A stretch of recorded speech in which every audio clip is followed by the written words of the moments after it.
Баршаңызға қайырлы күн достар, каналға қош келдіңіздер. Бүгін осындай дастарханның сәні болатын жұмсақ әрі сүп-сүйкімді күлше нандар дайындайтын боламыз. Жасалу жолы өте қарапайым. Егер менің рецептіммен жасасаңыздар, осындай кереметтей күлше нандар дайын болады. Ең алдымен ыдысымызға 200 грамм суды құямыз. Содан кейін 200 грамм жылы сүтті құямыз. 2 ас қасық қант, 2 ас қасық дрожж, кіші қасық тұз және 60 грамм еріп тұрған сары майды құйып араластырып, мөлшеріне қарай ұн қосып, қамыр илеп аламыз. Егер сіздерге рецепт қажет болса, описаниеда қалдыратын боламын.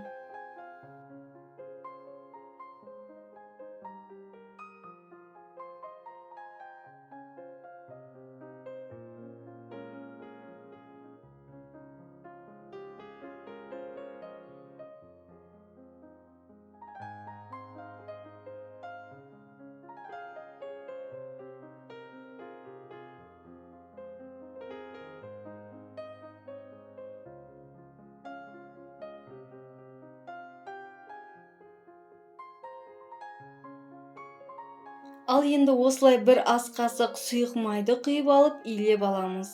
Илеп алған қамырымыздың бетін жауып, жылы жерге 1,5-2 сағатқа қалдырып қоямыз.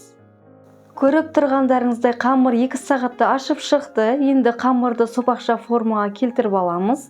Содан соң көз мөлшерімен бөліп аламыз, немесе таразымен 140-150 граммен бөліп өлшеп алсаңыздар болады. Қамырымызды дөңгелектеп алып, табамызға алшақтау етіп қоямыз және беттерін пищевой пленкамен жауып 20 минутқа қалдырамыз. Міндетті түрде қалдырыңыздар, өйткені піскеннен кейін көтерілмей қалуы мүмкін.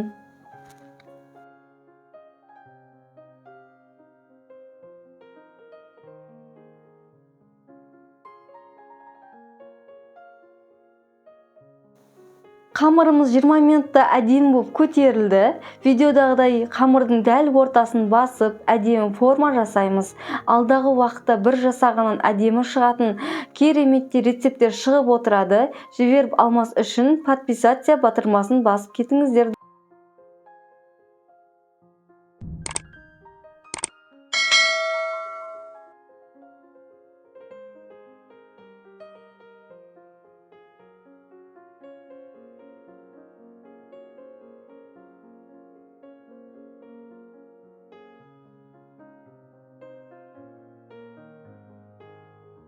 Ал енді бір жұмыртқаның сары уызына 1 қасық сүтті құйып араластырып, осы нандарымыздың бетіне жақсылап жағамыз.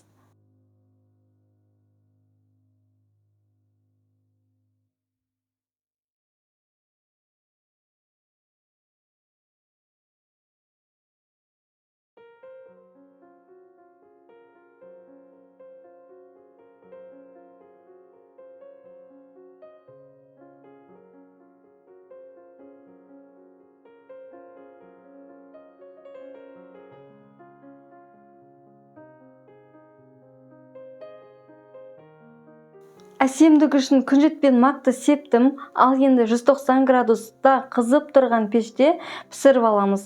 Осымен біздің сүп-сүйкімді жұмсақ күлше нандарымыз дайын болды. Міндетті түрде жасап, дайындап көріңіздер. Каналға тіркеліп, лайк, коммент қалдыруды ұмытпаңыз.